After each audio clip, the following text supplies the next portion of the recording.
Chapter 9 The Founding of Narnia. The lion was pacing to and fro about that empty land and singing his new song.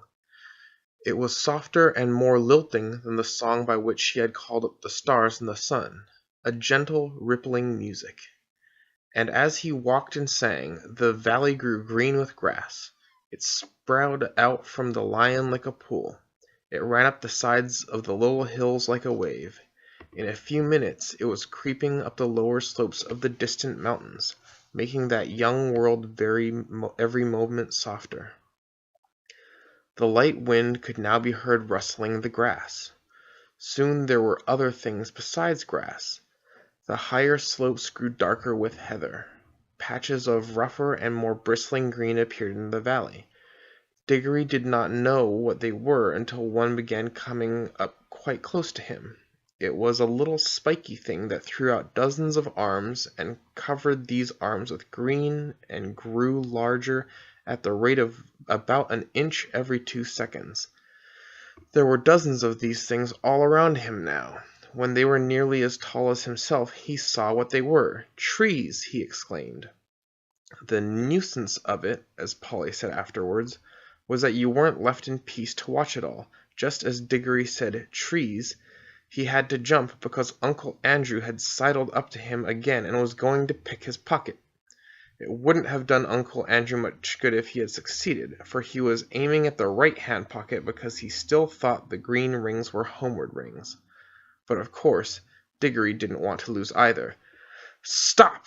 cried the witch. "Stand back. No, further back. If anyone goes within 10 paces of either of the children, I will knock out his brains." She was poising in her hand the iron bar she had torn off the lamppost, ready to throw it. Somehow no one doubted that she would be a very good shot. "So," she said, "you would steal back to your own world with the boy and leave me here?" Uncle Andrew's temper at last got the better of his fears.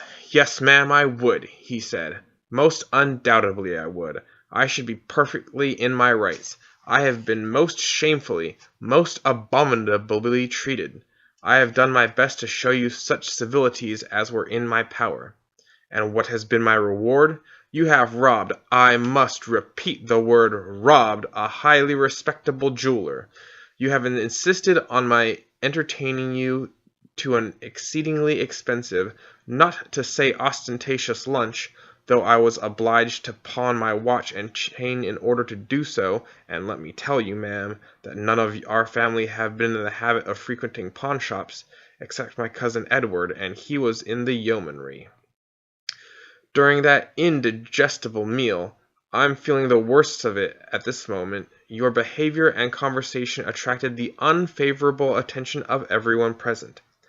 I feel I have been publicly disgraced. I shall never be able to show my face in that restaurant again. You have assaulted the police. You have stolen—" "Oh, stow it, governor, do stow it," said the cabby, watching and listening the things at present, not talking. There was certainly plenty to watch and to listen to. The trees which Diggory had noticed was now full-grown beech whose branches swayed gently above his head. They stood on cool green grass, sprinkled with daisies and buttercups. A little way off, along the river bank, willows were growing. On the other side tangles of flowering currant, lilac, wild rose, and rhododendron closed them in. The horse was tearing up delicious mouthfuls of new grass. All this time the lion's song, and his stately prowl to and fro, backwards and forwards, was going on. What was rather alarming was that each turn he came a little nearer. Polly was finding the song more and more interesting because she thought she was beginning to see the connection between the music and the things that were happening. When a line of dark firs sprang up on a ridge about 100 yards away, she felt that they were connected with a series of deep, prolonged notes which the lion had sung a second before. And when he burst into a rapid series of lighter notes, she was not surprised to see primroses suddenly appearing in every direction. Thus, with an unspeakable thrill, she felt quite certain that all the things were coming, as she said, out of the lion's head. When you listened to his song, you heard the things he was making up. When you looked around you, you saw them. This was so exciting that she had no time to be afraid. But Diggory and the cabby could not help feeling a bit nervous as each turn of the lion's walk brought him nearer. As for Uncle Andrew, his teeth were chattering, but his knees were shaking so that he could not run away. Suddenly the witch stepped boldly out towards the lion. It was coming on, always singing, with a slow, heavy pace. It was only 12 yards away. She raised her arm and flung the iron bar straight at its head. Nobody, least of all Jadis, could have missed at that range. The bar struck the lion fair between the eyes. It glanced off and fell with a thud in the grass. The lion came on. Its walk was neither slower nor faster than before. You could not tell whether it even knew it had been hit. Though its soft pads made no noise, you could feel the earth shake beneath their weight. The witch shrieked and ran. In a few moments she was out of sight among the trees. Uncle Andrew turned to do likewise, tripped over a root, and fell flat on his face in a little brook that ran down to join the river. The children could not move. They were not even quite sure that they had wanted to. The lion paid no attention to them. Its huge red mouth was open, but open in a song, not in a snarl. It passed by them so closely they could have touched its mane. They were terribly afraid it would turn and look at them, yet in some queer way they wished it would. But for all the notice it took of them, they might just have been invisible and unsmellable. When it had passed them and gone a few paces further, it turned, passed them again, and continued its march eastward. Uncle Andrew, coughing and spluttering, picked himself up. "Now, Diggory," he said, "we've got rid of that woman, and the brute of the lion is gone. Give me your hand and put on your ring at once." "Keep off," said Diggory, backing away from him. "Keep clear of him, Polly. Come over here beside me. Now, I warn you, Uncle Andrew, don't come one step closer. We'll just vanish." "Do what you're told this minute, sir," said Uncle Andrew. "You're an extremely disobedient, ill-behaved little boy." "No fear," said Diggory. "We want to stay and see what happens. I thought you wanted to know about other worlds. Don't you like it now you're here?" "Like it!" exclaimed Uncle Andrew. "Just look at the state I'm in. And it was my best coat and waistcoat, too." He certainly was a dreadful sight by now, for, of course, the more dressed up you were to begin with, the worse you look after you've crawled out of a smashed hansom cab and fallen into a muddy brook. "I'm not saying," he added, "that this is not a most interesting place. If I were a younger man now, perhaps I could get some lively young fellow to come here first. One of those big game hunters. Something might be made of this country. The climate is delightful. I never felt such air. I believe it would have done me good if circumstances had been more favorable. If only we'd had a gun." "Guns be blowed," said the cabby. "I think I'll go and see if I can give Strawberry a rub-down. That 'orse has more sense than some 'umans as I could mention." He walked back to Strawberry and began making the hissing noises that grooms make. "Do you still think that lion could be killed by a gun?" asked Diggory. He didn't mind the iron bar much. "With all her faults," said Uncle Andrew, "that plucky gal, my boy, it was a spirited thing to do." He rubbed his hands and cracked his knuckles, as if he were once more forgetting how the witch frightened him whenever she was really there. "It's a wicked thing to do," said Polly. "What harm had he done her?" "Hullo, what's that?" said Diggory. He had darted forward to examine something only a few yards away. "I say, Polly," he called back, "do come and look." Uncle Andrew came with her, not because he wanted to see, but because he wanted to keep close to the children. There might be a chance of stealing their rings. But when he saw what Diggory was looking at, even he began to take interest. It was a perfect little model of a lamppost, about 3 feet high but lengthening, and thickening in proportion as they watched it. In fact, growing just as the trees had grown. "It's alive, too. I mean, it's lit," said Diggory. And so it was, though of course the brightness of the sun made the little flame in the lantern hard to see unless your shadow fell on it. "Remarkable, most remarkable," muttered Uncle Andrew. "Even I never dreamed of magic like this. We're in a world where everything, even a lamppost, comes to life and grows. Now I wonder what sort of seed a lamppost grows from." "Don't you see," said Diggory, "this is where the bar fell, the bar she tore off the lamppost at home. It sank into the ground, and now it's coming up as a young lamppost." But not so very young now, it was as tall as Diggory while he said this. "That's it! Stupendous, stupendous!" said Uncle Andrew, rubbing his hands harder than ever. "Ho, ho! They laughed at my magic. That fool of a sister of mine thinks I'm a lunatic. I'll wonder what they'll say now. I have discovered a world where everything is bursting with life and growth. Columbus now, they'll talk about Columbus. But what was America to this? The commercial possibilities of this country are unbounded. Bring a few old bits of scrap iron here, bury 'em, and up they come, as brand new railway engines, battleships, anything you please. They'll cost nothing, and I can sell 'em at full prices in England. I shall become a millionaire. And then the climate! I feel years younger already. I can run it as a health resort. A good sanatorium here might be worth 20,000 a year. Of course, I shall have to let a few people into the secret. The first thing is to get that brute shot."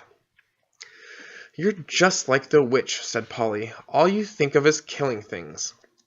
"And then as regards oneself," Uncle Andrew continued in a happy dream, "there's no knowing how long I might live if I settle here, and that's a big consideration when a fellow has turned 60. I shouldn't be surprised if I never grew a day older in this country. Stupendous! The land of youth!" "Oh!" cried Dickory, "the land of youth! Do you really think it is?"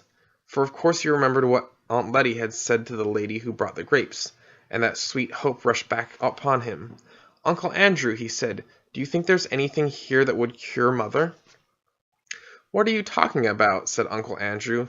"This isn't a chemist's shop, but as I was saying—" "You don't care twopence about her," said Diggory savagely. "I thought you might. After all, she's your sister as well as my mother. Well, no matter. I'm jolly well going to ask the lion himself if he can help me." And he turned and walked briskly away. Polly waited for a moment and then went after him. "Here, stop, come back. The boy's gone mad," said Uncle Andrew.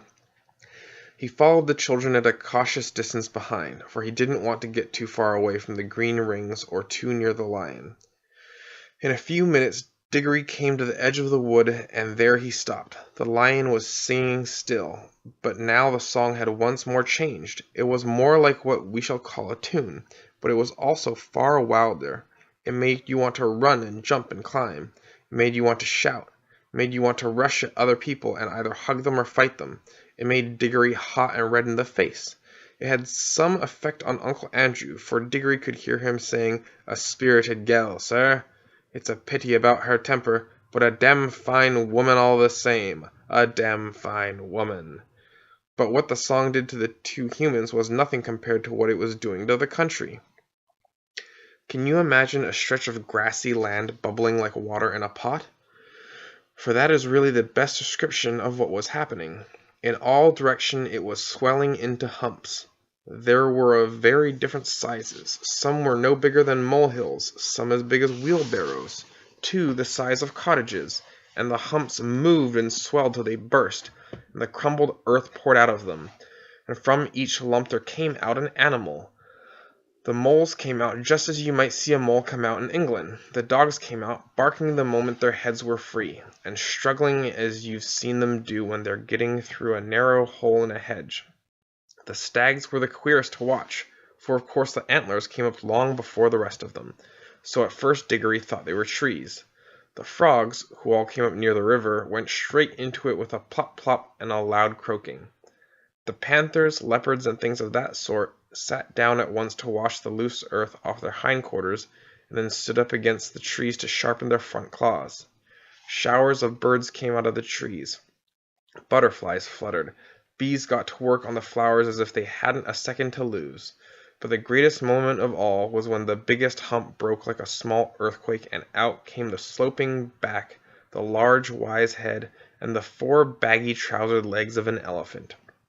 And now you could hardly hear the song of the lion. There was so much cawing, cooing, crowing, braying, neighing, baying, barking, lowing, bleating, and trumpeting. But though Diggory could no longer hear the lion, he could see it. It was so big and so bright that he could not take his eyes off of it. The other animals did not appear to be afraid of it. Indeed, at that very moment, Diggory heard the sound of hoofs from behind.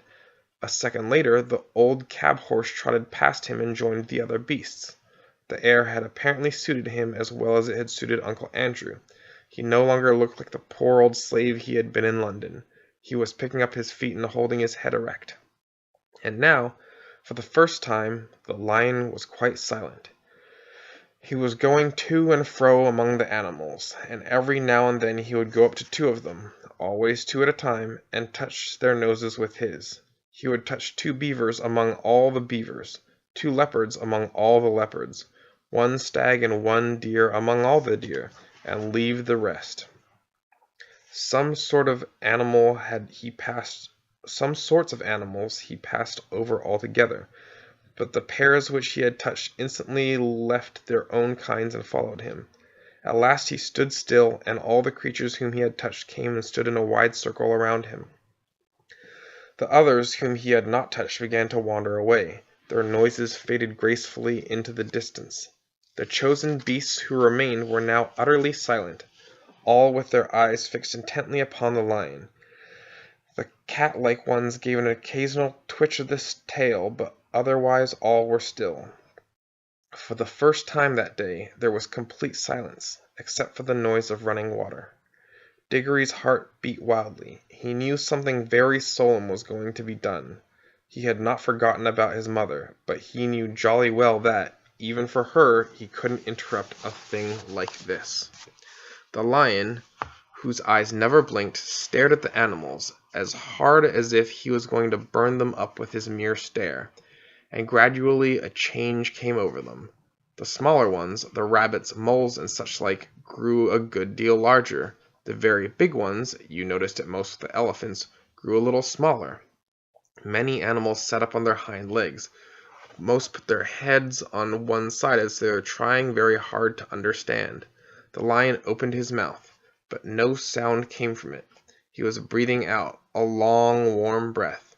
It seemed to sway all the beasts as the wind sways a line of trees. Far overhead, from beyond the veil of blue sky which hid them, the stars sang again, a pure, cold, difficult music. Then there came a swift flash like fire, but it burnt nobody, either from the sky or from the lion itself, and every drop of blood tingled in the children's bodies, and the deepest, wildest voice they had ever heard was saying, "Narnia, Narnia, Narnia, awake! Love, think, speak. Be walking trees, be talking beasts, be divine waters."